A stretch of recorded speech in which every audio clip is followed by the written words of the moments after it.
Hi friends, welcome to Chanakya stock traders. మనం ఈ వీడియోలో బ్రేక్అవుట్ వచ్చింది కానీ రేపు జాగ్రత్త అనే పాయింట్ ఆఫ్ వ్యూలో మనం మాట్లాడాము. హయ్యర్ లెవెల్లో గ్యాప్ అప్ ఓపెన్ అయినా ప్రాఫిట్ బుకింగ్ అవుతుంది అనే పాయింట్ ఆఫ్ వ్యూలో మాట్లాడాము.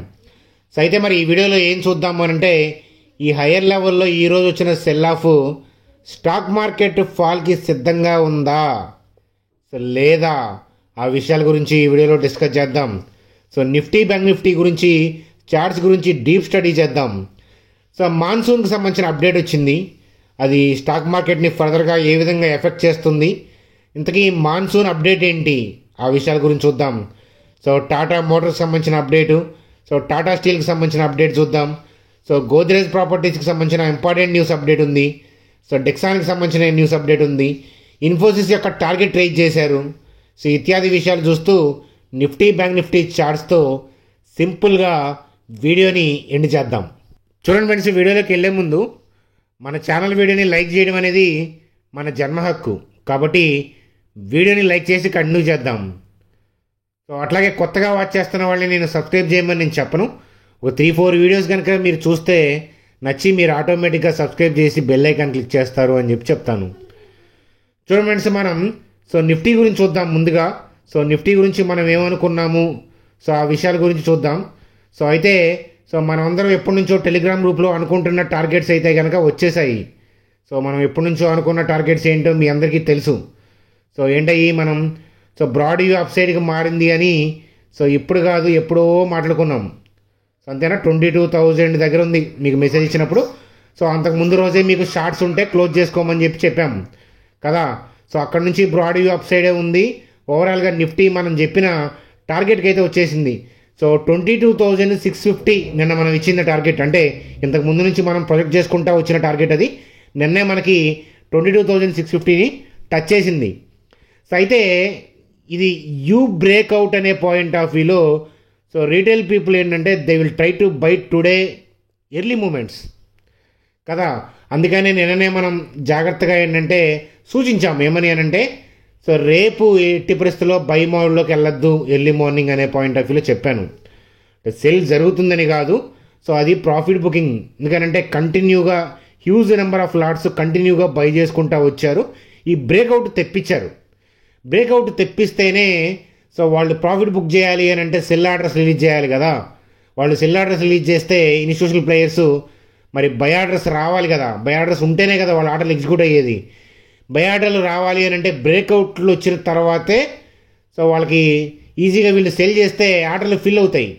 బ్రేక్అవుట్ రాకముందు ఏంటంటే no retail people is ready for daring కదా. అందువల్ల ఏంటంటే బ్రేక్అవుట్ తెప్పించిన తర్వాత ఏంటంటే they start profit booking. Profit booking కానీ సెల్ ఆఫ్ చేయొద్దు అనే పాయింట్ ఆఫ్ వ్యూలో చెప్పాను. ఎందుకని అని అంటే ప్రాఫిట్ బుకింగ్ వేరు, ఇంటెన్షనల్ సెల్లింగ్ వేరు. చూడండి, ఇక్కడ నుంచి ఒక 10,000 లాట్లు బై చేస్తే ఒక 200, 300 అలా సెల్ ఆఫ్ చేసుకుంటా, అంటే ప్రాఫిట్ బుకింగ్ చేసుకుంటా మళ్ళీ ఫ్రెష్గా బై చేసే ప్రయత్నం చేయొచ్చు వాళ్ళు. ఎందుకనంటే వాళ్ళ ఓవరాల్గా ఇంటెన్షన్, వాళ్ళ కోర్ ఇంటెన్షన్ ఏంటంటే move the market up. Market పైకి మూవ్ చేసే క్రమంలోనే మధ్య మధ్యలో ఏంటంటే కొద్దిగా ఏంటంటే లాభాలు స్వీకరిస్తూ ఉంటారు. మార్కెట్ యొక్క జర్నీ అనేది అలాగే ఉంటుంది. అర్థమైంది కదా. కాబట్టి కంటిన్యూగా బై చేయడం కూడా సాధ్యం కాదు, ఆర్డర్లు దొరకవు. అందుకని ఈ బ్రేక్అవుట్లు వచ్చిన తర్వాత కొంత బుక్ చేసుకుంటారు. గ్లోబల్ పరిస్థితులు మనకి థింగ్స్ అనుకూలంగా ఉంటే ఇంకా ఫర్దర్గా కూడా పైకే వెళ్తారు. కాబట్టి అది రన్నింగ్లో చూసుకుంటా వెళ్ళాలి. కాబట్టి ప్రాఫిట్ బుకింగ్ వస్తుంది. అదృష్టం బాగుండి ఫర్దర్గా ఈ కమింగ్ ట్రేడింగ్ సెషన్స్లో కనుక ఏదన్నా ప్రాఫిట్ బుకింగ్ ఇంకా గట్టిగా వస్తే మనకి ట్రేడ్ పాయింట్ ఆఫ్ వ్యూలో ఆపర్చునిటీకి మంచి లెవెల్ ఉంది. అది ఏంటో చెప్తాను చూడండి. 22,511 అలాగే 22,426 దగ్గర లెవెల్ ఉంది. అక్కడే ఎందుకు మార్క్ చేసాము అని అంటే ఒక లాజిక్ ఉంది, చెప్తా చూడండి. ఫ్రెండ్స్, ఇది డోజీ కైండ్ ఆఫ్ క్యాండిల్. దాని తర్వాత ఏదో గ్లోబల్ క్యూస్ వల్ల కానీ మనకున్న లోకల్ క్యూస్ వల్ల కానీ గుడ్ న్యూస్ వల్ల గ్యాప్ అప్ అయింది కదా. గ్యాప్ అప్ అయ్యి పైకే వెళ్ళింది కానీ ప్రీవియస్ క్లోజింగ్ ఏరియా దగ్గరికి రాలేదు. ఈ క్యాండిల్, ఈ డోజీ కైండ్ ఆఫ్ క్యాండిల్ అలాగే ఈ గ్రీన్ క్యాండిల్, ఈ పెద్ద గ్రీన్ క్యాండిల్కి మధ్య థింగ్స్ చెప్తున్నాను అనమాట. గ్యాప్ అప్ అయ్యింది కానీ మళ్ళీ వెనుదిరిగి రాలేదు. ఒకసారి ఏంటంటే అదే డే వచ్చేస్తాయి వెనక్కి, కానీ రాలేదు అని అంటే ఏంటంటే మార్కెట్ యొక్క స్ట్రెంత్ని చూపిస్తుంది. అంటే సో ప్రీ మార్కెట్లో ఉన్న బై ఆర్డర్స్ హెవీగా ఉండటం, ఆ ఏరియాలో సెల్లరు ఇంట్రెస్ట్ చూపించకపోవడం వల్ల మార్కెట్ హయ్యర్ లెవెల్లో ఓపెన్ అయింది. ఓపెన్ అయిన తర్వాత కూడా బయర్ డామినేట్ చేయడం అనేది జరిగింది కదా. మరి ఆ ప్రీ మార్కెట్లో నుంచి సో ఈ ఓపెనింగ్ దాకా ఉన్న బై ఆర్డర్స్ అనేవి అంతే ఉంటాయి. సో ఎప్పుడైతే రీట్రేస్మెంట్ వస్తుందో సో ఆ రోజు అప్పుడున్న పరిస్థితిని బట్టి, కండిషన్ బట్టి, ఆ రీట్రేస్మెంట్ వచ్చే స్పీడ్ని బట్టి సో ఈ ఏరియాలో ఆర్డర్ ఫ్లో ఎట్లా ఉంది, ఈ ఏరియాలో సో మనకి ఆర్డర్ ఫ్లో ఎట్లా ఉంది, ఇక్కడ ఉన్న స్ట్రెంత్ ఏంటి, ఆ రోజు వస్తున్న స్పీడ్ ఏంటి, మనం జాగ్రత్తగా కళ్ళతోనే చెక్ చేయాలి.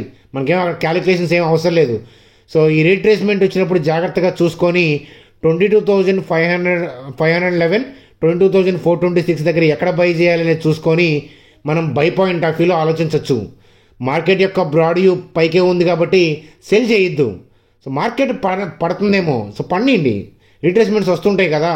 సో కానీ బై అండ్ డిప్స్ అంటే డిప్ అయితే బై చేస్తాం, లేకపోతే చూస్తుంటాం. ఈ స్ట్రాటజీలో మనం ప్లాన్ చేద్దాము. కాబట్టి మీరందరూ నోట్స్లో రాసుకోండి. 22,511 22,426 దగ్గర మనం ప్లాన్ చేయొచ్చు అనేది చెప్తానన్నమాట ట్రేడ్ పాయింట్ ఆఫ్ వ్యూలో. సో రన్నింగ్లో కూడా అంటే ఈ జోన్కి రాకుండా కూడా పైకి వెళ్ళచ్చు, ఎందుకంటే అప్ ట్రెండ్లో ఉంది కాబట్టి. సో కాబట్టి అలాంటివి ఏంటంటే రన్నింగ్లో చూసుకుంటూ వెళ్ళాలి.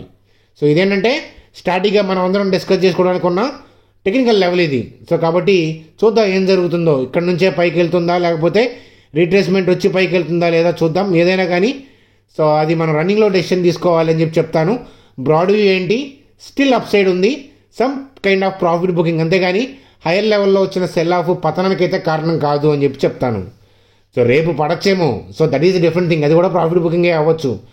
సో ఇంటెన్షనల్ సెల్లింగ్ వస్తే నేను చెప్తాను, ఏదో గ్లోబల్గా ఏదైనా బ్యాడ్ న్యూస్ లేదా మన కంట్రీలో ఫండమెంటల్గా మార్కెట్ని ఎఫెక్ట్ చేసే బ్యాడ్ న్యూస్లు వస్తే తప్ప మార్కెట్ డౌన్ ట్రెండ్ ఇప్పట్లో తీసుకునే అవకాశాలు తక్కువ అనేది నేను చెప్తానన్నమాట. ఏదైనా ఉంటే అట్లాంటివి రన్నింగ్లో తెలుస్తాయి కాబట్టి రన్నింగ్లో టెలిగ్రామ్ గ్రూప్లో కానీ లేదా మార్కెట్ అయిపోయిన ఒక వీడియోలో కానీ నేను బ్రాడ్ వ్యూ చేంజ్ అయితే మీకు అప్డేట్ ఇవ్వడం అనేది జరుగుతుంది మన ఛానల్లో అని చెప్తాను. సో కాబట్టి టెలిగ్రామ్లో అప్డేట్స్ కూడా కీలకం. సో ఎవరైనా టెలిగ్రామ్ గ్రూప్లో లేకపోతే కనుక మీరు చూస్తున్న వీడియో కింద డిస్క్రిప్షన్లో టెలిగ్రామ్ లింక్ ఇచ్చాను. సో దాని ద్వారా మాత్రమే జాయిన్ అవ్వండి. మార్కెట్లో డూప్లికేట్స్ ఉన్నాయి. చూడండి ఫ్రెండ్స్, మనం అందరం ఎదురు చూస్తున్న మాన్సూన్ అప్డేట్. మా స్టాక్ మార్కెట్కి మాన్సూన్కి అప్డేట్కి స్టాక్ మార్కెట్కి రియాక్షన్ ఉంటుంది, మీ అందరికీ తెలుసు. కానీ ఈ సమ్మర్ చూస్తే ఏంటంటే స్టాక్ మార్కెట్ కాదు, మనకి అప్డేట్ కావాలన్నమాట మాన్సూన్కి. ఎందుకంటే ఎప్పుడు వర్షాలు వస్తాయని అనిపిస్తుంది ఏప్రిల్లోనే. జనరల్గా మేలో ఎదురు చూస్తాం కదా, మే చివరికి వచ్చేటప్పటికి జూన్ ఫస్ట్ వీకా సెకండ్ వీకా అని. సరే, ఈ మాన్సూన్ అప్డేట్ ఏంటి అని అంటే so sufficiently good rains in the south west and north west regions. So మంచి విషయం అనమాట. So core monsoon rain fed zone of Maharashtra and Madhya Pradesh will receive adequate rainfall. కాబట్టి సూపర్ అని చెప్తాను, ఇది మంచి న్యూస్ అప్డేటే. సో టెంపరీగా స్టాక్ మార్కెట్లో రియాక్షన్ అవ్వచ్చు, సో అవ్వకపోను ఉండొచ్చు అనమాట. సో కాబట్టి ఏంటంటే ఇది మనకు నెగిటివ్ కాదు, పాజిటివ్ కాబట్టి మార్కెట్ ఆల్రెడీ అప్ ట్రెండ్లో ఉంది కాబట్టి సో అది కంటిన్యూ అయ్యే అవకాశాలు ఉన్నాయి అనేది మనకి సుస్పష్టం అనేది చెప్తాను. చూడండి ఫ్రెండ్స్, అలాగే ఫార్మా మార్కెట్ వాల్యూ 9.5% పెరిగిందంట మార్చిలో. సో మీరు చూస్తే కనుక ఫార్మా స్టాక్స్ ఆల్రెడీ ర్యాలీ అయి ఉన్నాయి. కాబట్టి ఈ అప్డేట్ని బేస్ చేసుకొని ఇప్పుడేదో ఇన్వెస్ట్మెంట్ చేద్దామని అనుకోవద్దు. మనం ఇన్వెస్ట్మెంట్ చేసిన ఎస్ఎంఎస్ ఫార్మా కావచ్చు, లేకపోతే అరవిందో ఫార్మా కావచ్చు, సో ఇట్లాంటివన్నీ కూడా ఏంటంటే మంచి ర్యాలీస్ అయ్యి మంచి ప్రాఫిటబుల్గా ఉన్నాయి. ఇంకేదైనా డిప్లో ఉందా మనం ఇన్వెస్ట్మెంట్ చేసింది? ఐ గెస్ లారస్ ల్యాబ్ కూడా మంచి ప్రాఫిట్లోనే ఉంది మనం ఇన్వెస్ట్మెంట్ చేసిన ప్రైస్ నుంచి. సో అదనమాట. ఇంకేదైనా అప్డేట్ ఉంటే కనుక ఫార్మా స్టాక్స్లో ఎప్పుడైనా ఆపర్చునిటీ ఉన్నప్పుడు మనం ఛానల్లో డిస్కస్ చేసుకుంటూ ఉందాం. ఇట్లాంటివి కావాలంటే మన ఛానల్ని సబ్స్క్రైబ్ చేసి బెల్ ఐకాన్ క్లిక్ చేయాలి మీరు కొత్తగా వచ్చేవాళ్ళు. చూడండి, అలాగే డెక్సాన్ గురించి. సో వాళ్ళు 50.1% స్టేక్ని ఆక్యుపై చేశారు. So electronics manufacturing smart to India అంట. సో 238 crores వెచ్చించి. సో ఇది డెక్సాన్ టెక్నాలజీస్కి పాజిటివ్ న్యూస్ అప్డేట్గా డిస్కస్ చేసుకోవచ్చు. చూడండి, అలాగే గోద్రేజ్ ప్రాపర్టీస్. సో మనం చాలాసార్లు డిస్కస్ చేసాం ఈ కంపెనీ గురించి, మీకు గుర్తుందో లేదో. 2-3 times అన్న నేను డిస్కస్ చేశాను ఈ స్టాక్ గురించి, ఒకసారి ఆలోచించండి అని. ఇక్కడ బిజినెస్ అట్లా వెళ్తుంది అది. చూడండి ఫ్రెండ్స్, ఇక్కడ Q4 బుకింగ్స్ 135% పెరిగాయి అంటే ఇరానీ పాయింట్ ఆఫ్ వ్యూలో. So 9,500 crores. అలాగే సోల్డ్ 5,331 homes ఇన్ Q4 అంట. సూపర్. అలాగే ఏంటంటే ఇరానీ పాయింట్ ఆఫ్ వ్యూలో 84% పెరిగింది బుకింగ్స్ అనేవి. సో వాళ్ళు ఇచ్చిన గైడెన్స్ కన్నా 61% పెరిగింది. సో ఇవన్నీ కూడా మంచి అప్డేట్స్ రావడంతో ఆల్రెడీ మన Q4 రిజల్ట్స్ రాకముందే స్టాక్ పెరిగి కూర్చుంటుంది. ఇది మనం గమనించాలి. చూడండి ఫ్రెండ్స్, అలాగే జేపీ మోర్గన్ వాళ్ళు ఎక్సైడ్ గురించి చెప్తున్నారు. టార్గెట్ని ఏంటంటే 330 నుంచి 480 ఇస్తా, మెయింటైన్ ఓవర్ వెయిట్ అంటే నిఫ్టీ కన్నా మంచిగా పర్ఫామ్ చేస్తుందని, లేదా ఈ సెక్టార్లో ఈ కంపెనీ రిమైనింగ్ వాటితో కంపేర్ చేస్తే ఇది ఇంకా బాగా పర్ఫార్మెన్స్ చేస్తుంది అనేది వాళ్ళ ఒపీనియన్ అనమాట. సో అదనమాట. టాటా మోటార్స్కి సంబంధించిన జేఎల్ఆర్ బిజినెస్ సంబంధించిన update. So JLR full year అనేవి మనం చూస్తే కనుక సేల్స్ 20% ఇరానీ పాయింట్ ఆఫ్ వ్యూలో పెరిగాయంట. సో ఓవరాల్గా ఫినాన్షియల్ ఇయర్ 24కి సంబంధించి టాటా మోటార్స్లో 25% పెరిగాయి ఇరానీ పాయింట్ ఆఫ్ వ్యూలో. సో 4.01 lakh యూనిట్స్ అమ్ముడుపోయాయన్నమాట. సో ఇది టాటా మోటార్స్కి సంబంధించిన update. Tata Motors JLR business అప్డేట్గా చూడవచ్చు. చూడండి, ఈరోజు టాప్ గెయినర్లో ఇన్ఫోసిస్ ఉంది, మీ అందరికీ తెలుసు. కారణం ఏంటి అని అంటే బోఫా సెక్యూరిటీ వాళ్ళు ఏంటంటే ఇక్కడ నుంచి సో 18% ఫర్దర్గా అప్సైడ్ అని చెప్తున్నారు. సో ఎర్లియర్గా న్యూట్రల్ అని చెప్పి ఇప్పుడు బై అని ఇప్పుడు చెప్తున్నారు అనమాట. సో 1735 నుంచి టార్గెట్ ప్రైస్ 1785కి పెంచారు. సో చూడండి, మీరు ఎప్పుడైనా సరే బ్రోకింగ్ కంపెనీలు పెంచేటప్పటికి ఆల్రెడీ స్టాక్స్ పెరుగుంటాయి. అది ఒకసారి అబ్జర్వ్ చేయమని చెప్తానమాట. అఫ్కోర్స్ వాళ్ళు వెతుకుతున్న రీజన్స్ వేరే అయి ఉండొచ్చు. కాకపోతే ఏంటంటే ఇన్ఫోసిస్, టీసీఎస్, హెచ్సిఎల్ టెక్ ఇట్లాంటి మంచి కంపెనీలు ఏదైనా కన్జిక్యూటివ్గా 2 quarters 3 quarters అండర్ పర్ఫామ్ చేస్తున్నప్పుడు మనకి డిస్కౌంట్లో దొరుకుతాయి అన్నమాట. అప్పుడు అందరూ న్యూట్రల్ డౌన్ గ్రేడ్ ఇస్తుంటారు. అప్పుడు స్టాక్ పడిపోయి ఉంటుంది. అప్పుడు ఆపర్చునిటీ వెతకండి మీ కంపెనీ మీద నమ్మకం ఉంటే. అదనమాట. అన్నిటినీ అట్లా కొనమని కాదు, మీకు ఆ కంపెనీ మీద నమ్మకం ఉంది, సొంత స్టడీ బిజినెస్ ఉంది, ఏదో డీవియేషన్ జరిగింది 1 to 2 quarters అనుకున్నప్పుడు, మీకు నిజంగా డౌన్ గ్రేడ్ ఇచ్చినప్పుడు డౌన్లో కొనుక్కుంటే, ఇలా అప్గ్రేడ్ ఇచ్చినప్పుడు మంచి రిటర్న్స్ ఆల్రెడీ వచ్చి ఉంటాయి. ఇలాంటప్పుడు అమ్ముకోమని కాదు, హోల్డ్ చేసుకోవచ్చు. అదనమాట కథ.